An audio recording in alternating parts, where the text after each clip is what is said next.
नमस्कार और स्वागत है। हम सब ने ब्यूटी एंड द बीस्ट की कहानी सुनी है और हमें लगता है कि हम इसे जानते हैं। एक खूबसूरत लड़की, एक डरावना सा राक्षस जो असल में एक राजकुमार है और कहानी खत्म। लेकिन आज हम इस जानी पहचानी कहानी के पर्दे के पीछे झांकने वाले हैं।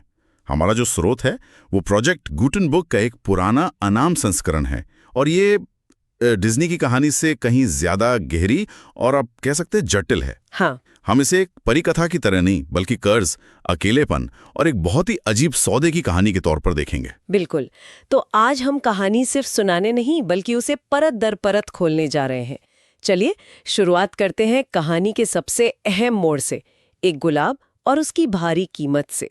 हम सब कहानी का वो हिस्सा जानते हैं। एक अमीर व्यापारी गरीब हो जाता है, फिर वो तूफान में भटक कर एक जादुई महल में पहुंचता है और वहां से अपनी बेटी ब्यूटी के लिए एक गुलाब तोड़ लेता है। और तभी बीस्ट सामने आता है। लेकिन यहाँ एक पल रुकते हैं।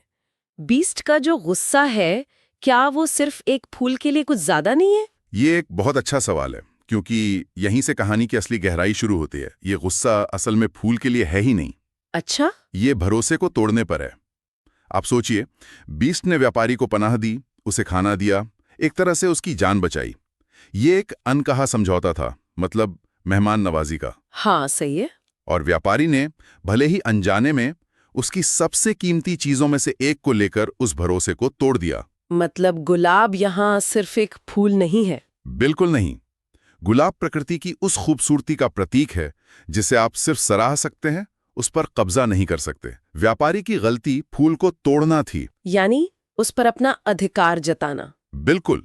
और यही बात बीस्ट के एकांत और दुनिया पर उसके अविश्वास को और पुख्ता कर देती है। और इस गलती की सराहते तौर पर वो व्यापारी की जान नहीं बल्कि उसकी एक बेटी को मांगता है। ये तो न्याय नहीं लगता, ये एक सौदे जैसा लगता है। आपने बिल्कुल सही पकड़ा, ये एक सौदा ही है। कई पुरानी लोक कथाओं में ये थीम बार बार आती है। जो लोक कथाओं के जानकार होते हैं वो इसे ATU टाइप 425C कहते हैं। ATU type 425C। हाँ, जिसका एक आम प्लॉट होता है खोए हुए पति की तलाश। इन कहानियों में अक्सर एक लेन देन होता है। ब्यूटी महल में सिर्फ रहने नहीं जा रही, वो अपने पिता का कर्ज चुकाने जा रही है। वो उस गुलाब की कीमत है। तो फिर बीस्ट की ये शर्त कि बेटी को अपनी मर्जी से आना होगा, इसका क्या मतलब है? ये तो साफ तौर पर मजबूरी है, उसके पास और कोई चारा ही कहाँ है? यही तो इस कहानी का सबसे दिलचस्प विरोधाभास है। देखिए, बीस्ट उसे एक बंदी नहीं बनाना चाहता, वो एक साथी चाहता है। ये शर्त उसे एक आम राक्षस से ऊपर उठा देती है। लेकिन हाँ, ब्यूटी के लिए ये कोई असली चुनाव नहीं है। उसके सामने दो ही रास्ते हैं, या तो वो जाए या उसके पिता मारे जाएं। इसे हम कह सकते हैं मजबूरी में दी गई सहमति। हाँ, ये तो कहानी की शुरुआत से ही एक बहुत जटिल पावर डायनामिक सेट कर देता है। बिल्कुल। ठीक है, तो ब्यूटी इस सौदे के तहत महल पहुंच जाती है और वहां उसे हर ऐशो आराम मिलता है। शानदार लाइब्रेरी, संगीत के साथ खूबसूरत कपड़े। कहानी इस बात पर बहुत जोर देती है। ऐसा क्यों? क्योंकि ये महल एक सोने का पिंजरा है। कहानी ये दिखाना चाहती है कि ब्यूटी के पास हर भौतिक चीज है, लेकिन सबसे जरूरी चीज गायब है, एक इंसानी रिश्ता। अकेलापन। हाँ, अकेलापन। और ये अकेलापन सिर्फ ब्यूटी का नहीं है, ये बीस्ट की जिंदगी का भी आईना है। वो उस जादुई दुनिया का मालिक है, लेकिन वो भी उतना ही अकेला है। और शायद इसीलिए वो अजीब सिलसिला शुरू होता है। हर रात डिनर के बाद बीस्ट का आना और वही एक सवाल पूछना, ब्यूटी क्या तुम मुझसे शादी करोगी? ये बहुत अजीब और दोहराव वाला लगता है ना? अजीब है, पर यही उनके रिश्ते की बुनियाद है। ये सिर्फ एक शादी का प्रस्ताव नहीं है, ये हर रोज अपनी असलियत को सामने रखकर स्वीकृति मांगने की कोशिश है। अच्छा। हर रात बीस्ट खुद को एक तरह से कमजोर साबित करता है और ब्यूटी भले ही उसके बाहरी रूप को हर रात मना करती है, लेकिन बातचीत के जरिए वो उसके अंदर के इंसान के करीब आती जाती है। तो ये रोज की मुलाकात एक तरह की आदत या एक रस्म बन जाती है जो उन्हें जोड़ती है? बिल्कुल। कहानी हमें यह बता रही है कि सच्चा रिश्ता किसी एक बड़े कारनामे से नहीं बनता, वो लगातार धैर्य के साथ की गई बातचीत और एक दूसरे को समझने की कोशिश से बनता है। हर नहीं के बावजूद उनका रिश्ता गहरा होता जाता है। और इसी बीच कहानी में एक और रहस्यमय चीज आती है, ब्यूटी के सपने। वो बार बार एक खूबसूरत राजकुमार को देखती है जो उसे कहता है कि बाहरी दिखावे पर मत जाओ, मुझे ढूंढो। ये तो कहानी का राज बहुत आसानी से खोल देने जैसा नहीं लगता? एक तरह से हाँ, लेकिन ये कहानी के लिए क्या कहते हैं, मनोवैज्ञानिक रूप से बहुत जरूरी है।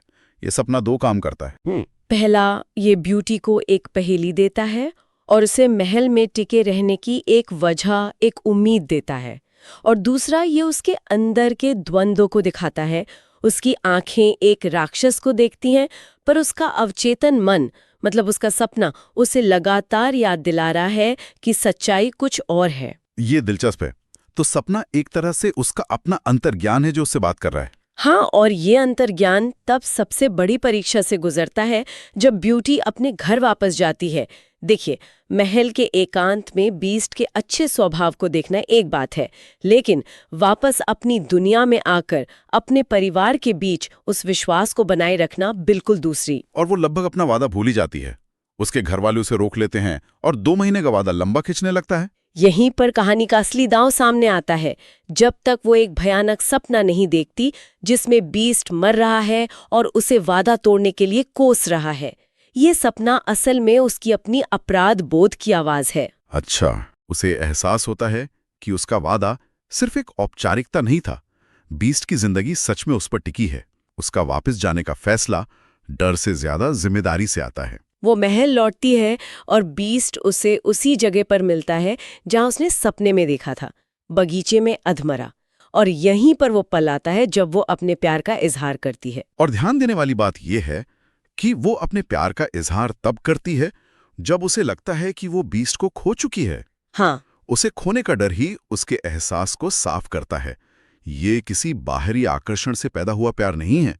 ये साथ बिताए समय, समझदारी और कृतज्ञता से उपजा एक गहरा लगाव है। तो जब बीस्ट होश में आने के बाद आखिरी बार पूछता है, ब्यूटी, क्या तुम मुझसे शादी करोगी? और वो हाँ कहती है, तो ये उस राजकुमार के लिए हाँ नहीं है जिसे वो सपनों में देखती थी। बिल्कुल नहीं। ये उस बीस्ट के लिए हाँ है जिसे उसने जाना है, जिसके साथ उसने बातें की है और जिसके कोमल स्वभाव को उसने पहचाना है।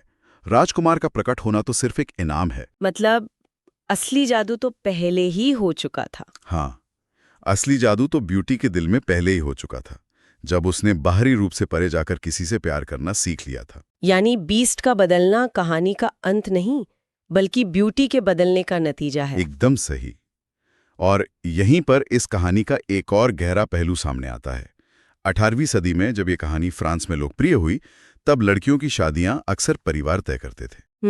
उस लिहाज से ये कहानी एक तरह से युवा लड़कियों को ये सिखा रही थी कि कैसे एक अजनबी या शायद डरावने लगने वाले पति के साथ भी खुशी और प्यार खोजा जा सकता है, अगर आप उसके बाहरी रूप से परे जाकर उसके चरित्र को देखें। तो ये सिर्फ एक परी कथा नहीं, बल्कि उस दौर के समाज का एक प्रतिबिंब भी है।